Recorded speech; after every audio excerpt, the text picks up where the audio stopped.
148 number question, विसर्ग के बाद स्वर या व्यंजन के मेल से जो विकार उत्पन्न होता है उसे कहते हैं। ए अयादि संधि, बी यण संधि, सी व्यंजन संधि, डी विसर्ग संधि। विसर्ग के साथ स्वर या व्यंजन मिलता है तो कौन सी संधि होती है? विसर्ग संधि होती है, इसलिए 148 का उत्तर है डी विसर्ग संधि। 149 में आते हैं, प्रतियोगी परीक्षा की तैयारी में जी तोड़ मेहनत कर वह प्रथम आया, इस तरह वह खाली स्थान दे दिया है और रिक्त स्थान पर सटीक मुहावरे का प्रयोग कीजिए। 4 ऑप्शन है। अंधों में काना राजा बन गया, ये तो हो ही नहीं सकता। अंधों में काना राजा मतलब अयोग्य में थोड़ा गुणवान, तो ऐसा तो कुछ बता ही नहीं रहा है ना। अपने पैरों पर खड़ा हुआ, ये हो सकता है। अपना हाथ जगन्नाथ हुआ, ये भी हो सकता है। डी में आते हैं, डूबते को तिनके का सहारा बन गया, ये भी नहीं हो सकता, किसी को सहारा थोड़ी दे रहा है, तो अपना काम कर रहा है। तो बी सी में से क्या आना चाहिए? तो देखते हैं, सी आना चाहिए, अपना हाथ जगन्नाथ हुआ। प्रतियोगी परीक्षा की तैयारी में जी तोड़ मेहनत कर वह प्रथम आया, इस तरह वह अपना हाथ जगन्नाथ हुआ।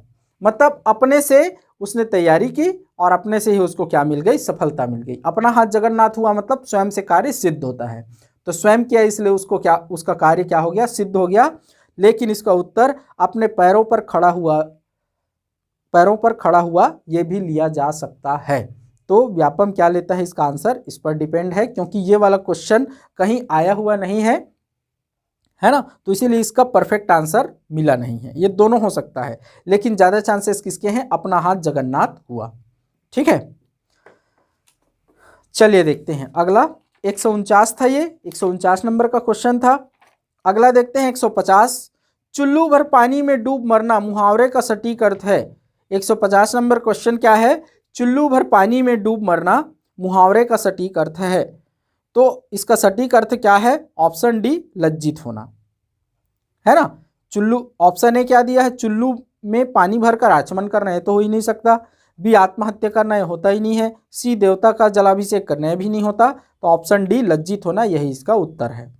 151 में आते हैं, 7 चराई 7 रंग डारे बैठीन तो एके रंग, इस कहावत का सटीक अर्थ है।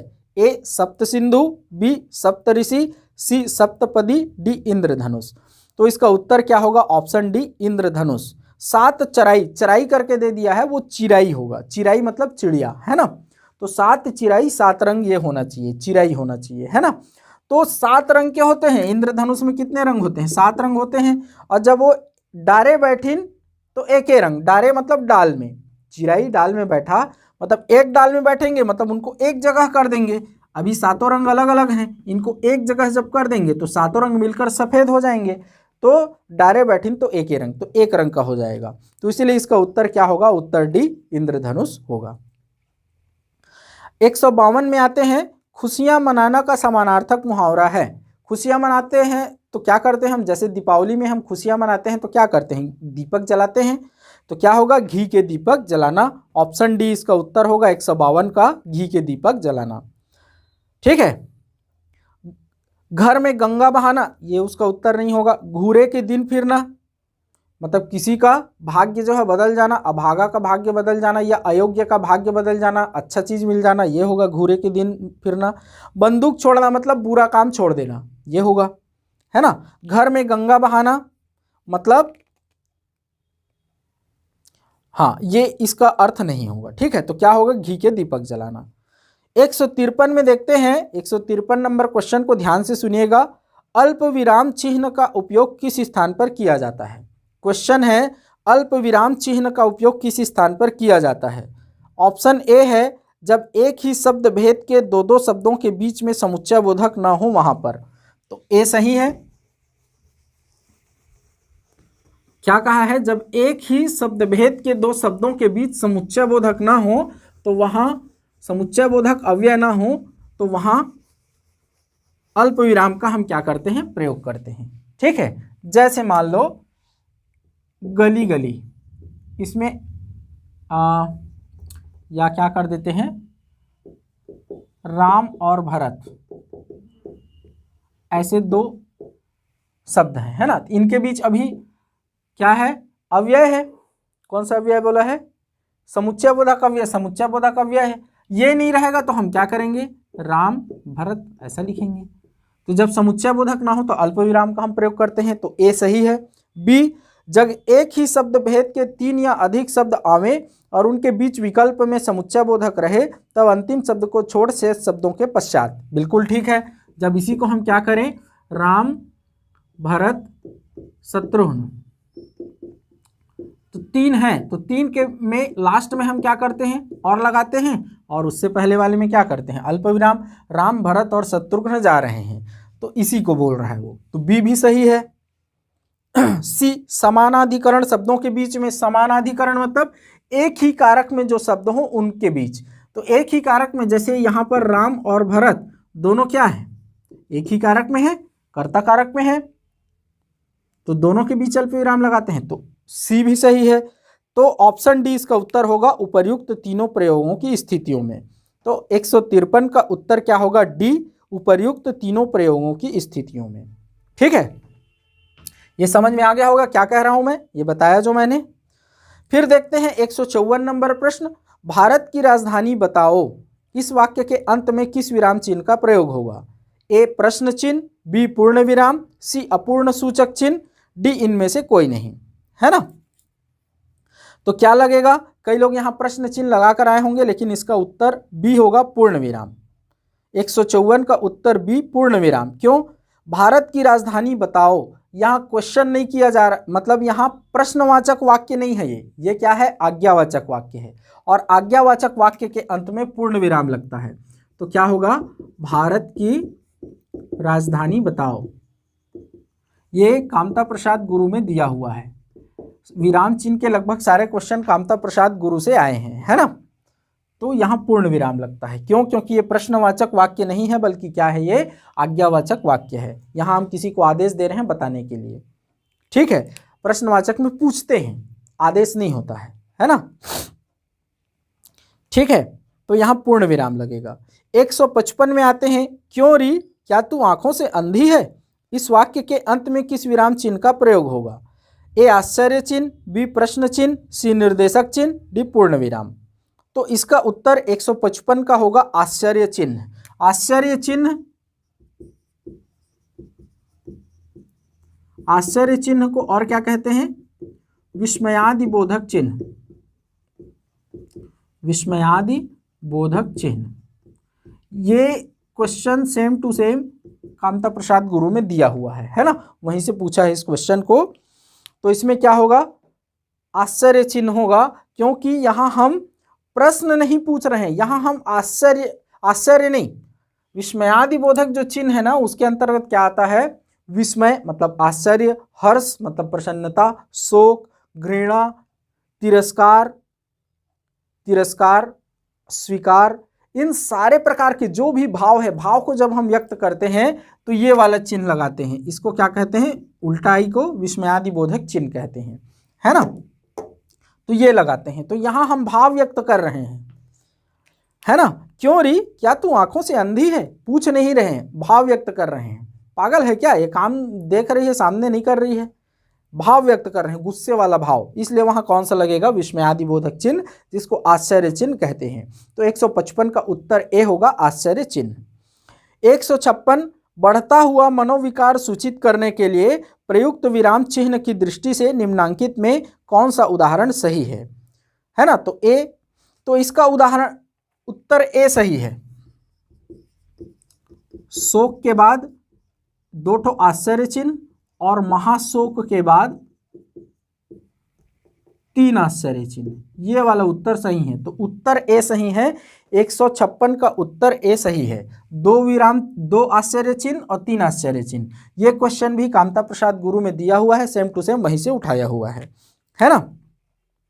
कामता प्रसाद गुरु की हिंदी की पुस्तक है, उसमें दिया हुआ है।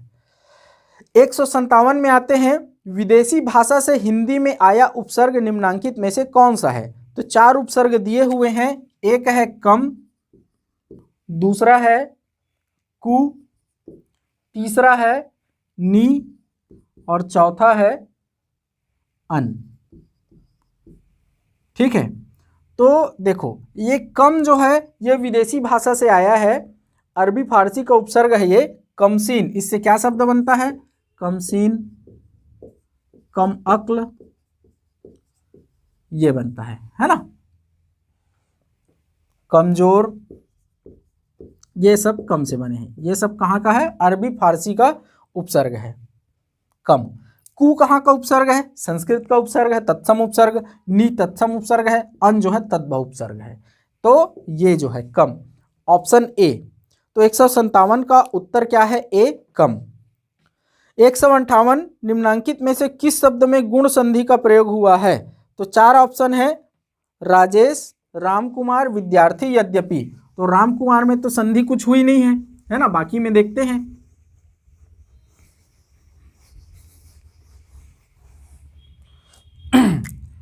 158 नंबर क्वेश्चन है, इसमें 4 ऑप्शन है। ए है राजेश, और बी है रामकुमार, सी है विद्यार्थी, और डी है यद्यपि। ठीक है, तो देखो गुण संधि किस में है? तो राजेश में है। कैसे? या तो राजन कर लो या राज कर लो, दोनों में से कोई एक। धन ईस बराबर क्या होता है? राजेश। तो राजन में से ना हट जाता है एक सूत्र से, तो राज धन ईस बचता है। क्या होगा? राज धन ईस। तो इसी में क्या है? गुण संधि है। बाकी विद्यार्थी में तो दीर्घ स्वर संधि है, विद्याधन अर्थी से बना है तो दीर्घ स्वर संधि है, और यद्यपि में यण स्वर संधि है, यदि धन अपि से बना है ना। तो इसमें यण है, इसमें दीर्घ है, इसमें संधि ही नहीं है, समास है, और इसमें क्या है? गुण स्वर संधि है। तो पूछा हुआ है निम्नांकित में से किस शब्द में गुण संधि का प्रयोग हुआ है? तो 158 का उत्तर ए, राजेश में। 159 में आते हैं, निम्नांकित में से अव्ययी भाव समास का उदाहरण है। 159 मतलब 159। निम्नांकित में से अव्ययी भाव समास का उदाहरण है। तो ऑप्शन ए है मनमाना, ये तत्पुरुष समास का उदाहरण है। करण तत्पुरुष समास का मन से माना। बी डाकघर, तो डाक के लिए घर, ये चतुर्थी या संप्रदान तत्पुरुष समास का उदाहरण है। सी स्वादहीन, स्वाद से हीन, यह पंचमी तत्पुरुष समास का उदाहरण है। डी आजीवन, जीवन पर्यंत। ये ऑप्शन डी आजीवन जो है वही क्या है? अव्ययी भाव समास का उदाहरण है। तो 159 का उत्तर होगा डी, आजीवन।